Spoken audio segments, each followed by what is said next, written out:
چھکے چھڑا رہے ہیں سارے یزیدیوں کے، چھکے چھڑا رہے ہیں جشن شہید اعظم ہم سب منا رہے ہیں میرے حسین تشریف لا رہے ہیں۔ درود شریف پڑھیں، اللہم صلی علی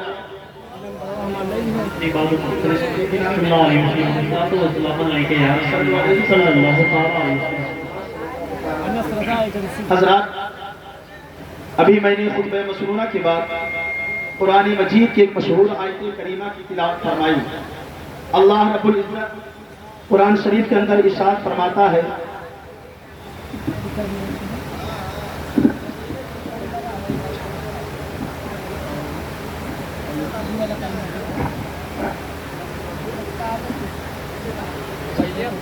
درود شریف پڑھیں، اللہم سیدنا شفیعنا حبیبنا مولانا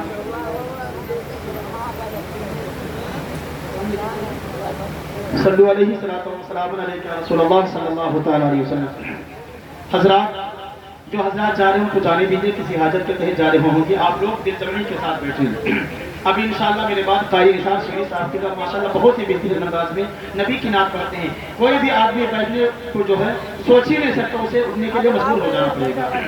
ابھی میں نے خطبہ مسنونہ کے بعد قرآن مجید کی جس آیت کریمہ کی تلاوت فرمائی، تھوڑا سا اس کو اور کم کر دیجیے، بالکل تھوڑا سا۔ اللہ رب العزت قرآن شریف کے اندر ارشاد فرماتا ہے، وَلَا تَقُولُوا لِمَن يُقْتَلُ فِي سَبِيلِ اللَّهِ أَمْوَاتٌ بَلْ أَحْيَاءٌ وَلَٰكِن لَّا تَشْعُرُونَ۔ اس کا آسان سا ترجمہ یہ ہوتا ہے، جو لوگ اللہ کی راہ میں قتل کیے جائیں، جو لوگ اللہ کی راہ میں مارے جائیں، جو لوگ اللہ کی راہ میں شہید کیے جائیں، اے لوگوں تم انہیں مردہ نہ کہو بلکہ وہ زندہ ہیں، وَلَٰكِن لَّا تَشْعُرُونَ، لیکن تم ان کی زندگی کو سمجھ نہیں سکتے، تمہیں ان کی زندگی کا شعور نہیں، تم ان کی زندگی کو سمجھ نہیں پا رہے ہو۔ حضرات محترم، ہم تمامی حضرات آقا امام حسین رضی اللہ تعالیٰ عنہ کی محبت میں یہاں پر بیٹھے ہوئے ہیں، آقا امام عالی مقام رضی اللہ تعالیٰ عنہ کے نام کی مجلس میں بیٹھے ہوئے ہیں۔ حضرات محترم، جو شخص آقا امام حسین سے محبت کرتا ہے، پروردگار عالم اس سے کتنی محبت فرماتا ہے۔ اللہ کے رسول صلی اللہ تعالیٰ علیہ وسلم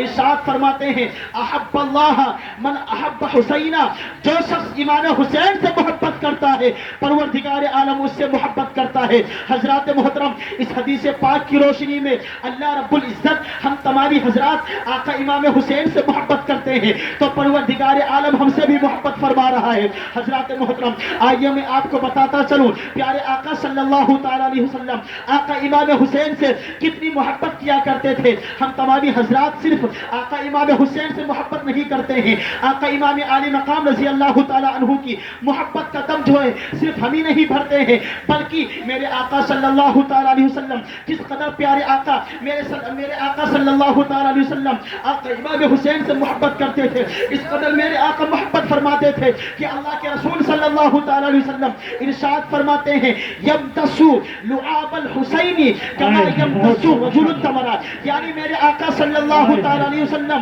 آقا امام حسین کے لعاب کو، تھوک مبارک کو اس طریقے سے چوسا کرتے تھے جیسے انسان کھجور کی گٹھلی کو چوستا ہے۔ حضرات محترم، آپ اندازہ لگائیں میرے آقا صلی اللہ تعالیٰ علیہ وسلم کس طریقے سے آقا امام حسین سے محبت کرتے تھے اور کتنی محبت کرتے تھے۔ آئیے میں ایک واقعے کے تحت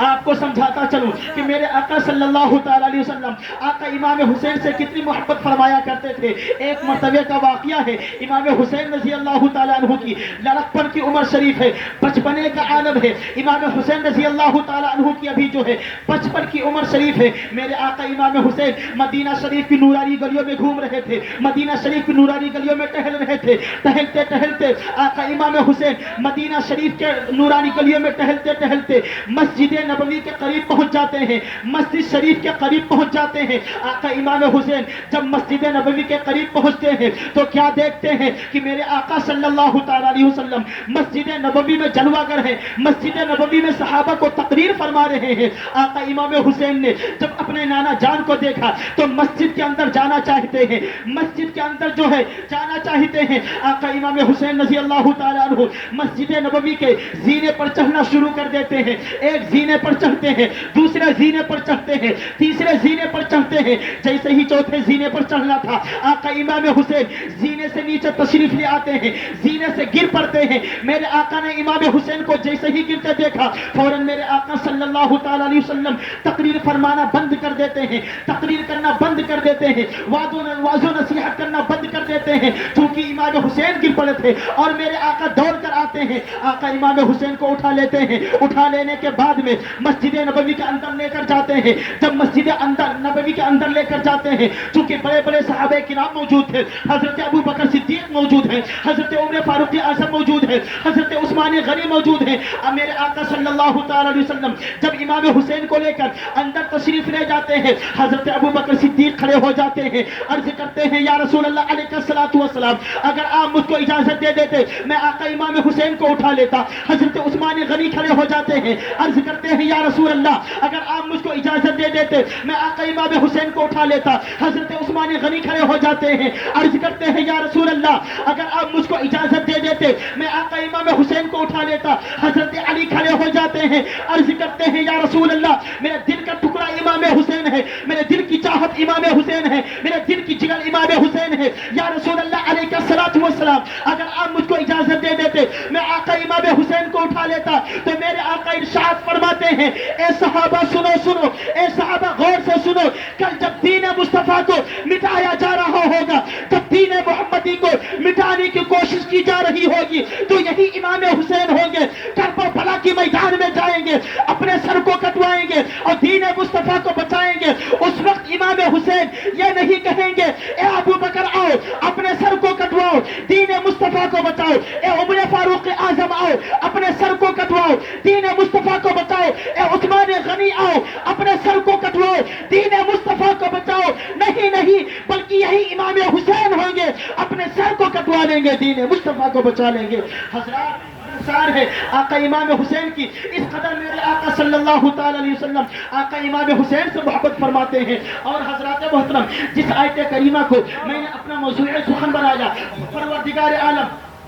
قرآن شریف کے اندر ارشاد فرماتا ہے وَلَا تَقُولُوا لِمَنْ يُقْتَلُ فِي سَبِيلِ اللَّهِ أَمْوَاتٌ بَلْ أَحْيَاءٌ وَلَكِنْ لَا تَشْعُرُونَ، یعنی جو لوگ اللہ کی راہ میں قتل کیے جائیں، جو لوگ اللہ کی راہ میں مارے جائیں، جو لوگ اللہ کی راہ میں شہید کیے جائیں، تم انہیں مردہ نہ کہو بلکہ وہ زندہ ہیں، وَلَكِنْ لَا تَشْعُرُونَ، لیکن تمہیں ان کی زندگی کا شعور نہیں۔ حضرات محترم جو اللہ کی راہ میں شہید ہوتا ہے وہ زندہ کیسے ہوتا ہے؟ آئیے میں آپ کو بتاتا چلوں۔ آپ کو اسی اتر پردیش میں ایک ضلع جونپور ہے، اور جونپور میں جو ہے جونپور ایک ضلع ہے، جونپور میں ایک قصبہ ہے جس کا نام ہے مچھلی شہر۔ حضرات محترم مچھلی شہر میں آج کے تقریباً 150-200-300 سال پہلے جب یہاں پر انگریزوں کی حکومت تھی تو چونکہ جو انگریز تھے وہ تن کے گورے من کے کالے تھے، وہ جو انگریز تھے وہ اسلام کے بہت بڑے دشمن تھے، وہ مذہب اسلام کے بہت بڑے باغی تھے، وہ مذہب اسلام کے بہت بڑے دشمن تھے۔ حضرات محترم جب یہاں پر جو ہے انگریزوں کی حکومت تھی انڈیا میں ہمارے جب انگریزوں کی حکومت تھی تو جونپور ضلع میں ایک شہر کا نام ہے مچھلی شہر۔ حضرات محترم وہ شہر چونکہ مسلمانوں کی آبادی اس میں بھری ہوئی تھی، بہت سارے مسلمان اس شہر میں رہا کرتے تھے، چونکہ انہوں نے اپنی عبادت کے لیے ایک عالیشان مسجد کو بنائی تھی۔ حضرات محترم لیکن مچھلی شہر کا جو گورنر تھا ایک مرتبہ جب وہ مچھلی شہر سے گزرتا ہے تو لبے روڈ پر جو ہے بالکل روڈ کے کنارے پر ایک خوبصورت مسجد اسے نظر آتی ہے، وہ سوچنے لگتا ہے اس مسلمان کی آبادی میں اتنی خوبصورت مسجد بنائی ہے، اس نے سوچا اس مسجد کو اب گرا دیا جائے گا، اس مسجد کو اب شہید کر دیا جائے گا، اور اس کے ساتھ میں جتنے بھی اعلیٰ افسران تھے اس نے تمامی لوگوں کو مخاطب کر کے کہا اے لوگوں یہ جو عالیشان مسجد دکھ رہی ہے اس مسجد کو آج کے 3 دن کے بعد میں جو ہے شہید کر دیا جائے، اس مسجد کو 3 دن کے بعد میں توڑ دیا جائے۔ حضرات محترم چونکہ مسلمان بہت پریشان ہوئے اب مسجد کی حفاظت کیسے کی جائے، مسجد کو کس طریقے سے بچایا جائے، تو وہاں کے جو مسلمان تھے بہت پڑھے لکھے مسلمان تھے، بہت سارے مسلمان ایسے تھے جو وکیل بھی تھے، بہت سارے مسلمان ایسے تھے جو ڈاکٹر بھی تھے، بہت سارے مسلمان ایسے تھے جو انجینئر تھے، اب جو وکیل تھے ان تمام مسلمانوں نے تمامی مسلمانوں کو اکٹھا کیا اور اکٹھا کرنے کے بعد نے کہا اے لوگوں سنو سنو، جو انگریزوں کا قانون ہے، جو انڈیا کا قانون ہے، وہ قانون یہ ہے کہ جو بڑے بڑے لوگ ہوتے ہیں، جو بالغ لوگ ہوتے ہیں، ان پر اگر کوئی جرم ہو جائے تو ان پر دھارائیں چلتی ہیں، اور جو چھوٹے چھوٹے بچے ہیں، جو نابالغ ہوتے ہیں، ان پر کوئی ان کے اوپر کیس نہیں کیا جاتا ہے، کوئی دھارائیں نہیں چلتی ہے۔ اس لیے تمامی وکیلوں نے کہا کہ جس دن اس مسجد کو شہید کے ارادے سے یہ لوگ آئیں گے، اس دن اس مسجد میں اپنے چھوٹے چھوٹے بچوں کو بٹھا دیا جائے گا، تاکہ ہو سکتا ہے بچوں پر رحم آ جانے کی وجہ سے مسجد کو شہید کرنے سے بچا لیا جائے۔ حضرات محترم، چونکہ وہ تن کے گورے اور من کے کالے تھے، 3 دن کے بعد میں انگریزوں کا افسر سب سے آگے آتا ہے، اور اس کے ساتھ میں بہت سارے لوگ تھے۔ مسلمانوں نے اس مسجد میں اپنے چھوٹے چھوٹے بچوں کو بٹھا دیا، اور بٹھانے کے بعد میں جب انگریز کی فوج وہاں پر پہنچتی ہے تو پھر اس نے دیکھا کہ اس مسجد میں چھوٹے چھوٹے بچے بیٹھے ہوئے ہیں، لیکن بچوں کا انہوں نے کچھ خیال نہیں کیا، اور اپنے بم اور دھماکے کے ذریعے سے اس مسجد کو شہید کر دیتے ہیں۔ حضرات محترم، جب وہ مسجد شہید ہو جاتی ہے، چند دنوں کے بعد میں مچھلی شہر کے مسلمانوں نے تمامی لوگوں پر کورٹ میں مقدمہ دائر کر دیا۔ جب کورٹ میں مقدمہ دائر ہو جاتا ہے، ایک دن جب جج بیٹھتا ہے، جج نے تمامی مسلمانوں کو مخاطب کر کے کہا اے لوگوں، تم کیا چاہتے ہو؟ مسلمانوں نے کہا ہم اپنی مسجد کا فیصلہ چاہتے ہیں۔ اس جج نے کہا یہ بتاؤ، تم اپنا فیصلہ انگریزی سنویدھان کے ذریعہ چاہتے ہو یا اپنے قرآن کے ذریعہ چاہتے ہو؟ تمامی مسلمانوں نے کہا ہم اپنا فیصلہ قرآن کے مطابق چاہتے ہیں۔ اس انگریز جج نے کہا اگر تم اپنا فیصلہ قرآن کے مطابق چاہتے ہو تو یہ فیصلہ آج یہاں پر نہیں بلکہ تمہارے یہاں کی قبرستان میں سنایا جائے گا۔ اگلے دن یہ تخت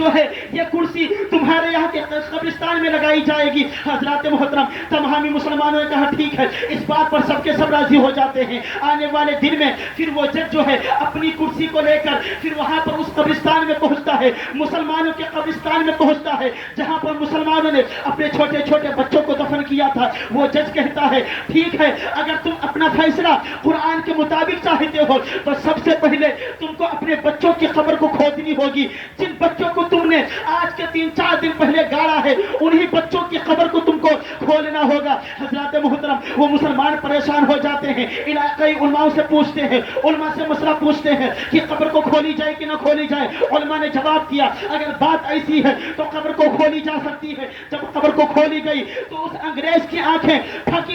پھٹی رہ جاتی ہے۔ وہ کیا دیکھتا ہے؟ جب قبر کو کھولی گئی تو اس نے دیکھا کہ جو بچے آج کے 2-3 دن پہلے مسجد میں شہید ہو گئے تھے، وہ بچے اپنی اپنی قبروں میں زندہ ہیں اور ایک دوسرے کے ساتھ کھیل رہے ہیں۔ اس جج نے کہا اے لوگوں، اب قبر کو فوراً بند کر دیا جائے۔ جیسے ہی قبر کو بند کر دیا گیا، اس جج نے کہا اب یہ فیصلہ تمہارا یہاں پر نہیں بلکہ کل عدالت میں سنایا جائے گا۔ آنے والے دن تمامی مسلمان اکٹھا ہو جاتے ہیں، گرد و نواح کے مسلمان اکٹھا ہو جاتے ہیں، اور جب آنے والے دن جب اپنی کرسی پر بیٹھتا ہے، اس جج نے کہا اے لوگوں، جن لوگوں نے مسجد کو شہید کیا ہے، ان بچوں کو شہید کیا ہے، ان تمامی لوگوں کو موت کی سزا سنائی جا رہی ہے۔ تمام مسلمان پریشان ہو جاتے ہیں اور کہتے ہیں جج صاحب، آپ نے تو کہا تھا کہ تمہارا فیصلہ انگریزی سنویدھان کے ذریعہ نہیں بلکہ قرآن کے مطابق دیا جائے گا۔ آپ نے ہمارے حق میں فیصلہ قرآن کے مطابق نہیں کیا ہے۔ اب سنو مسلمانوں، اس جج نے کہا اے لوگوں سنو، جب میں تمہارے جونپور میں تھا، اس سے پہلے میں فیض آباد ضلع میں رہا کرتا تھا، اور فیض آباد ضلع میں میں جج کے مقام پر وہاں بھی فائز تھا، لیکن یاد رکھو میں بہت ساری زبان جانتا تھا، میں انگریزی زبان بھی جانتا تھا، میں ہندی زبان بھی جانتا تھا، میں اور بہت ساری زبان کو جانتا تھا، لیکن اے لوگوں سنو، میں عربی زبان نہیں جانتا تھا۔ میری ملاقات ایک مولوی صاحب سے ہو جاتی ہے، اور مولوی صاحب سے ملاقات ہونے کے بعد میں نے مولوی صاحب سے کہا اے مولوی صاحب، ہم یہ چاہتے ہیں کہ ہم عربی زبان بھی سیکھ لیں، ہم عربی زبان پڑھنا چاہتے ہیں۔ مولوی صاحب نے ہم کو عربی زبان پڑھانا شروع کر دیا۔ میں نے عربی زبان بڑی جلدی پڑھ لی اور پھر میں نے قرآن کو پڑھنا شروع کر دیا۔ وہ جج کہتا ہے میں قرآن کو پڑھنا شروع کر دیا، قرآن کے پہلے پارے کو میں نے پڑھا، اور اس کے بعد میں چند دنوں کے بعد میں قرآن مجید کو اردو ٹرانسلیٹ کے ساتھ میں پڑھنا شروع کر دیا۔ میں قرآن کو عربی میں بھی پڑھتا تھا، اس کا ترجمہ اردو میں بھی پڑھتا تھا۔ میں نے پہلا پارا مکمل پڑھ لیا، اور جب دوسرے پارے کی دوسری رکوع پر جب میں پہنچا تو دوسرے رکوع کی آیت یہ تھی وَلَا تَقُولُوا لِمَنْ يُقْتَلُ فِي سَبِيلِ اللَّهِ أَمْوَاتٌ بَلْ أَحْيَاءٌ تَسْمَعُونَ وَلَكِنْ لَا تَشْعُرُونَ، یعنی جو لوگ اللہ کی راہ میں مارے جائیں، جو لوگ اللہ کی راہ میں قتل کیے جائیں، جو لوگ اللہ کی راہ میں شہید کیے جائیں، وہ مردہ نہیں بلکہ زندہ ہوا کرتے ہیں۔ حضرات وہ جج کہتا ہے، جب میں نے اس آیت کریمہ کو پڑھا تو میں نے کہا یہ قرآن جھوٹی کتاب ہے، یہ قرآن جھوٹا ہے، یہ سچی کتاب نہیں ہے۔ میں تو ابھی تک سمجھ رہا تھا کہ قرآن سچا ہے، قرآن جھوٹی کتاب نہیں ہے، لیکن قرآن تو جھوٹی کتاب ہے۔ وہ انگریز کہتا ہے میں نے اسی دن سے قرآن پڑھنا بند کر دیا تھا، لیکن اے لوگوں جب تمہارے یہاں کی مسجد شہید ہوئی تو میں نے سوچا، تو میں نے قرآن میں پڑھا تھا اس کو دیکھ لیا جائے کہ جو شہید ہوتا ہے وہ مردہ ہوتا ہے یا زندہ ہوتا ہے۔ میں نے دیکھا جب تمہارے مچھلی شہر کے چھوٹے چھوٹے بچے جو مسجد میں شہید ہوئے تھے وہ سب کے سب جب زندہ ہے تو جو شہید اعظم ہے جو کربلا کے میدان میں اپنے سر کو کٹوایا ہے وہ کیسے نہیں زندہ ہو سکتا ہے؟ اس کے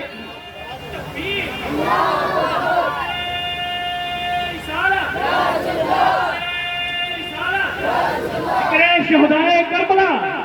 ذکر شہدائے کربلا، نعرے تکبیر، نعرے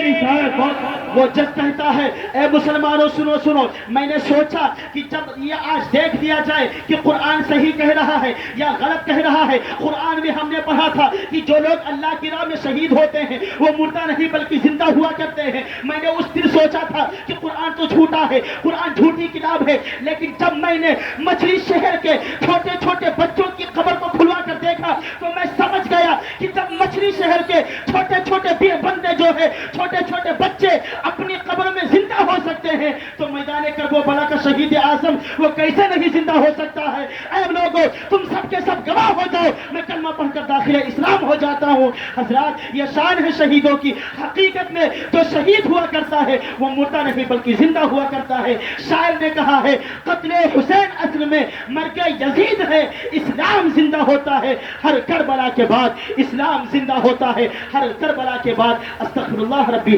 من کل ذنب واتوب الیہ۔ آپ حضرات میرے ساتھ مل کر پڑھ لیں لا الہ الا اللہ محمد رسول اللہ صلی اللہ تعالی علیہ وسلم۔ ہاتھ میں لے لیجئے عشق احمد کا چراغ، پھر کبھی ملیں گے وما علینا الا البلاغ۔ السلام علیکم ورحمۃ اللہ۔